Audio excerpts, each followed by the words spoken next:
49 lakh rupees ప్రతి biggest hitter hit చేసే ball cost. అలా చూసుకుంటే ఒక్క ఓవర్కి 3 crores ని ఖర్చు చేస్తారు. ఒక మ్యాచ్ 40 overs ఉంటే it will become 130 crores for match. Complete season 74 matches కి 9,000 crores ప్లస్ వస్తుంది.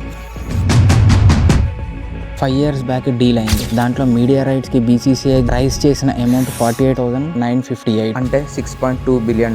లాస్ట్ ఇయర్ సైకిల్ తో కంపేర్ చేస్తే ఈ ఇయర్ 3 times రెవెన్యూని జనరేట్ చేసింది. ఇదంతా ఏదైనా టీం గెలిస్తే వచ్చే అమౌంట్ కాదు, ఏదైనా టీం ఓడితే పోయే అమౌంట్ కాదు. వరల్డ్ లో చాలా బిగ్గెస్ట్ క్లబ్స్ ఉన్నాయి, బట్ ఐపీఎల్ లో ద లీస్ట్ టీం జనరేట్ చేసిన అమౌంట్ ని కూడా జనరేట్ చేయలేకపోతున్నాయి. ఇంకా చాలా అన్నోన్ డీటెయిల్స్ ఉన్నాయి, అన్ని క్లియర్ గా మాట్లాడదాం. ఐపీఎల్ గురించి అండ్ అన్రికగ్నైజ్డ్ టాపిక్స్ గురించి బ్రేక్ డౌన్స్ కంప్లీట్లీ ఈ ఛానల్ అప్లోడ్ చేస్తూ ఉంటాను. Make sure to subscribe this channel. Ear phones పెట్టుకొని వీడియోని కంప్లీట్ గా చూడండి. ద బెస్ట్ సాటిస్ఫాక్టరీ వీడియోని చూసిన ఫీలింగ్ తెప్పిస్తా. అందరూ ఏమనుకుంటున్నారంటే ఐపీఎల్లో గెలిచిన వాళ్ళకి ఫుల్ డబ్బులు వస్తాయి అండ్ ఐపీఎల్ కీ మోటోనే కప్ గెలవడం అని అనుకుంటున్నారు. బట్ ఐపీఎల్లో కప్ గెలిచిన వాళ్ళకి 20 CR అండ్ ఓడిన వాళ్ళకి 12 CR మాత్రమే వస్తాయి. జస్ట్ 8 crores డిఫరెన్స్ మాత్రమే ఉంది. బట్ గెలిచిన వాళ్ళకి 20 crores ఇస్తున్నప్పుడు ఒక్కొక్క ప్లేయర్ కి 15 crores నుంచి 20 crores మధ్యలో ఆప్షన్స్ ఎందుకు అవుతాయి? Green to the Kolkata Knight Riders at 25 crore and 20 lakh. Congratulations. ఈ రెవెన్యూ అనేది ఫైనాన్షియల్ గా టీమ్ కి పెద్ద మ్యాటర్ అవ్వదు. ఈ రెవెన్యూ ఇంత పెద్ద మ్యాటర్ అవ్వదు అన్నప్పుడు ఇంత అమౌంట్ కంపెనీస్ కి ఎక్కడి నుంచి వస్తుంది? సిఎస్కే 2024 ఫైనాన్షియల్ ఇయర్ లో 674 crores రెవెన్యూని జనరేట్ చేసింది. ఆ 674 crores నుంచి 500 crores CSK financial business account కి ట్రాన్స్ఫర్ అయిపోయింది. ఆ ట్రాన్స్ఫర్ చేసింది బీసీసీఐ. ఇది విన్న తర్వాత మీ మైండ్ లో చాలా క్వశ్చన్స్ రన్ అవుతూ ఉంటాయి. అసలు బీసీసీఐ ఎందుకు ఇచ్చిందని, అసలు బీసీసీఐకి 500 crores ఎక్కడి నుంచి వచ్చాయి అని, బీసీసీఐ ప్రతి టీం కి మనీ ఇస్తుందా అని, ఇదంతా తెలియాలంటే ఫస్ట్ ఐపీఎల్ స్ట్రక్చర్ ని బ్రేక్ డౌన్ చేయాలి. మనందరికీ తెలుసు బీసీసీఐ కింద 10 teams ఉన్నాయి. ఆ 10 teams కి సపరేట్ కంపెనీస్ కూడా ఉన్నాయి. ఇక్కడే అందరూ మిస్ అవుతారు. బీసీసీఐ ఒక కంపెనీ, బీసీసీఐకి ఒక టీం ఉంది, ఆ టీం కింద సబ్ టీమ్స్ ఇవన్నీ అందరూ కన్ఫ్యూజ్ అవుతారు. But wrong. బీసీసీఐకి అసలు టీమే లేదు. బీసీసీఐ ఒక లీగ్ కి ఓనర్ మాత్రమే. ఒక కంపెనీ ఉండడం, ఒక లీగ్ కి ఓనర్ అవ్వడం కి చాలా డిఫరెన్స్ ఉంది. ఇంకా క్లియర్ గా చెప్పాలంటే బీసీసీఐ ఫ్రాంచైజెస్ ని ప్రొవైడ్ చేస్తుంది. లైక్ డొమినోన్స్, కేఎఫ్సి ఇలాంటి మనం కంపెనీస్ చూస్తుంటాం, ఫ్రాంచైజెస్ ఇచ్చే కంపెనీస్. ఈ కంపెనీస్ ఎప్పుడు కూడా ఓన్ గా ఇంప్లిమెంటేషన్ చేయరు. They will give franchises. డబ్బులు తీసుకొని అవుట్లెట్స్ ని ఓపెన్ చేసేలాగా చేస్తారు. దానివల్ల వెండర్స్ కి profit because of the company name, కంపెనీకి profit because of the vendors business. ఇదే కాన్సెప్ట్ ఐపీఎల్ లో కూడా అప్లై అవుతుంది. ఐపీఎల్ యాజ్ ఎ లీగ్ గా పాపులర్ అయితేనే ఈచ్ అండ్ ఎవ్రీ టీమ్ కి ప్రాఫిట్ వస్తుంది. అలా ప్రాఫిట్ వచ్చిన రెవెన్యూనే ఐపీఎల్ ని రన్ చేసేలాగా చేస్తుంది. ఇంత బ్యాలెన్సింగ్ బిజినెస్ లో కూడా BCCI the greatest revenue generated in this club. ఎలా అంటే బీసీసీఐ ప్రతి టీమ్ కి బ్రాండ్ ఇస్తుంది, ఇన్ఫ్రాస్ట్రక్చర్ ఇస్తుంది, ఒక సిస్టమ్ ని ప్రొవైడ్ చేస్తుంది అండ్ సెంట్రల్ రెవెన్యూని కలెక్ట్ చేస్తుంది. ఆ కలెక్ట్ చేసిన రెవెన్యూలో నుంచి 50% బీసీసీఐ ఉంచుకొని 45% ఈక్వల్ గా టీమ్స్ కి డివైడ్ చేస్తుంది. మిగిలిన 5% నే పర్ఫార్మెన్స్ బేస్డ్ గా డిస్ట్రిబ్యూషన్ చేస్తారు. ఇప్పుడు గెలిచిన ఓడిన ప్రతి టీమ్ కి 45% లాగా రెవెన్యూ వెళ్తుంది. అలా చూసుకుంటే they are fighting for just 5%.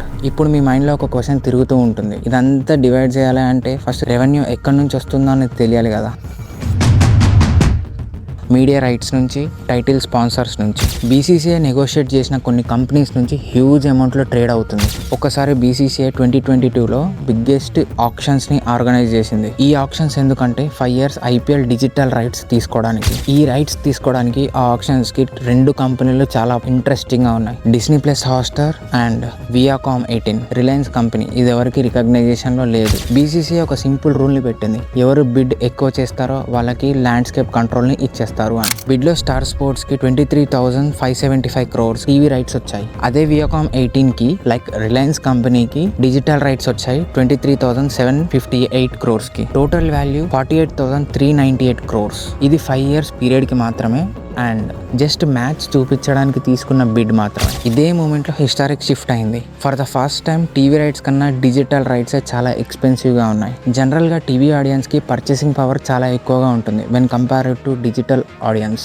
ఈ ఫ్లో 2022లో బ్రేక్ అయింది. 2022 నుంచి ఇండియాలో టీవీ చూసే వాళ్ళు తగ్గుతూ వచ్చారు and India become smart phone first country అయింది. ఇప్పుడు మీకు అనిపించవచ్చు ఇంత పెద్ద కంపెనీస్ పిచ్చోల్లాగా ఇంత అమౌంట్ పెట్టి యాడ్స్ని ఎందుకు రన్ చేస్తున్నారు అని. మీ క్లారిఫికేషన్ కోసం చెప్పాలంటే మీరు మ్యాచ్ మధ్యలో చూసే 10 seconds యాడ్ 10 to 15 lakhs కి హోల్డ్ అయి ఉంటుంది. మనం క్లియర్గా అబ్జర్వ్ చేస్తే ప్రతి పాయింట్లో యాడ్ని చూపిస్తూ ఉంటారు. సిఎట్ అనేది ఒక టైర్ కంపెనీ. అలా ఎవ్రీ 10 సెకండ్స్కి మనకు ఒక యాడ్ని అలవాటు చేస్తున్నారు. అలా మనకి అలవాటు అవ్వడం వల్ల ఆ కంపెనీ రిలేటెడ్ ఏ ప్రోడక్ట్ కొన్నా క్వశ్చన్ చేయకుండా డైరెక్ట్గా పర్చేస్ చేసుకొని వచ్చేస్తాం. ఎందుకంటే they promoted on that level. Big brands because they promote big. ఇంకా డీప్గా వెళ్తే ఐపీఎల్కి ఒక్క సీజన్కి వచ్చే రెవెన్యూ 10,000 crores. ఇంత రెవెన్యూ జనరేట్ చేసే ప్లాట్ఫామ్ని జియో వాళ్ళు మనకి పిచ్చోళ్ళగా ఫ్రీగా ఎందుకు ఇస్తున్నారని ఆలోచించారా? ఇది తెలియాలంటే మనం కొంచెం బ్యాక్కి వెళ్ళాలి 2016కి. అప్పుడు జియో సిమ్ లాంచ్ అయింది. అందరికి ఫ్రీ ఇంటర్నెట్ ఇచ్చి అందరిని గ్రాప్ చేసుకున్నాడు. వేరే ప్రొవైడర్స్ నుంచి అందరూ జియోకి షిఫ్ట్ అవ్వడం స్టార్ట్ అయ్యారు. కొన్ని ఇయర్స్ తర్వాత ప్రైజింగ్ ఇంక్రీజ్ చేసి బ్యాలెన్సింగ్ కోసం హాట్స్టార్ని ఫ్రీగా ఇచ్చాడు. ప్రొవైడ్ చేసింది because audience need to stuck with Jio. 2025లో జియో అండ్ డిస్నీ మెర్జ్ అయ్యి జియో స్టార్ ని క్రియేట్ చేశారు. దాంతో TV rights and digital rights Reliance company చేతిలోకి వెళ్ళాయి. అలా వెళ్ళడంతో మనం ఏం చూడాలి, మనం ఎప్పుడు ఏ యాడ్ రావాలి, మన ముందుకు ఏ యాడ్ వస్తే మనం ఎంగేజ్ అవుతాం, everything was goes under into Reliance company. Completely Reliance company A add decide అయ్యి చూపించాలనుకుంటే అదే యాడ్ మనం అందరం చూస్తున్నాం. అలా చేయడం వల్ల Jio products, Jio fiber and Jio related products, చాలా చిన్న ప్రొడక్ట్స్ రికగ్నైజేషన్లో లేనివి చాలా ఉన్నాయి. ఆ ప్రోడక్ట్కి రికగ్నైజేషన్ వస్తుంది అండ్ సబ్స్క్రిప్షన్ వాల్యూ పెరుగుతుంది అండ్ డిజిటల్ ఎకానమీ క్రియేట్ చేయొచ్చు. జనాల ఫోకస్ సిమ్ మీద వెళ్ళాలంటే IPL free accessible for only Jio users అని పెట్టారు. ఓన్లీ జియో యూజర్స్ మాత్రమే ఐపీఎల్ని యాక్సెస్ చేసుకునేలాగా పెట్టారు. ఎలా చూసినా కూడా కంపెనీ లాస్లోనే వెళ్తుందని మనకి కనిపిస్తుంది. జస్ట్ ఆన్ పేపర్ లాస్లోనే ఉంటుంది, బట్ కాస్ట్ డిస్ట్రప్షన్లో కంపెనీ అనేది కంప్లీట్లీ ప్రాఫిట్లో ఉంటుంది. ఎందుకంటే ఇది లాంగ్ టర్మ్ ఇన్వెస్ట్మెంట్ కాబట్టి. ఇదే మెయిన్ రీజన్ ఐపీఎల్ని ఫ్రీ అని అనౌన్స్ చేయడానికి and world's biggest digital data నెట్వర్క్ని క్రియేట్ చేయడానికి కూడా ఇదే మెయిన్ రీజన్. ఐపీఎల్ ఎందుకు ఇంత ప్రాఫిటబుల్ నెట్వర్క్ అయింది when compared to foreign clubs? ఇలాంటి లీగ్స్లో ఫారెన్ క్లబ్సే సర్వైవ్ అవ్వలేకపోయాయి. ఇదంతా జరిగింది because of the hope economy.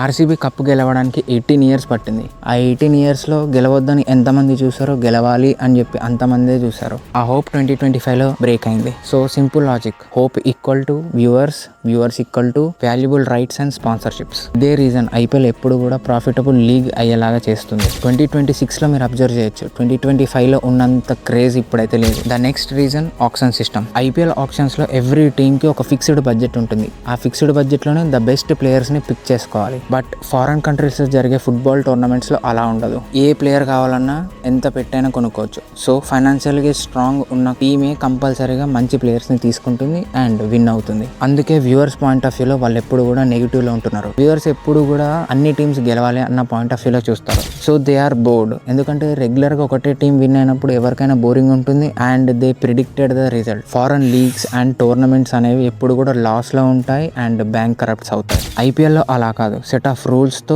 Every ప్లేయర్ని ఎవ్రీ ఇయర్ చేంజ్ చేస్తూ ఉంటారు. ఇండియన్ ప్లేయర్స్కి ఛాన్స్ ఇస్తూ మినిమం ఫారెన్ ప్లేయర్స్ని కూడా ఉండాలని చెప్పి ఆప్షన్స్లో రూల్స్ పెడతారు. సో ఫైనల్లీ నేను బీసీసీఐకి రెవెన్యూ ఎలా వస్తుందో క్లియర్గా ఎక్స్ప్లెయిన్ చేశాను. బీసీసీఐకి రెవెన్యూ దాంతో పాటు కూడా జెర్సీస్ని సేల్ చేసి కూడా వస్తుంది. జెర్సీస్ మీద ఉన్న స్పాన్సర్షిప్స్ అండ్ మ్యాచెస్కి వచ్చే టికెట్స్ అండ్ మ్యాచ్ మధ్యలో ఫుడ్స్ అండ్ తీసుకునే ఆల్కహాల్ డ్రింక్స్కి కూడా రెవెన్యూ అనేది జనరేట్ అవుతుంది. ఆ రెవెన్యూని తీసుకెళ్లి ఎక్విప్మెంట్ మీద ఇన్వెస్ట్ చేస్తారు. ద ఎక్స్పెన్సివ్ ఎక్విప్మెంట్ వచ్చేసి బాల్. ద ఎక్స్పెన్సివ్ ఎక్విప్మెంట్ ఏదైనా ఉంది అంటే అది బాల్ మాత్రం. ఇదంతా విన్నాక ఒక్క బాల్కి 49 lakhs పెట్టొచ్చా అంటే I think it was less. ఎందుకంటే వచ్చే రెవెన్యూకి పెట్టేదానికి చాలా తక్కువ. But we think that revenue అంత ఉండదు. 49 lakhs ఈస్ టూ ఎక్స్పెన్సివ్ అనుకుంటాం. But we can't imagine the BCCI revenue. So BCCI 49 lakhs పెట్టి ఒక్క బాల్ని కొంటుందంటే దానికి రీజన్ మనమే, మన వ్యూవర్షిప్పే. So we didn't realise that.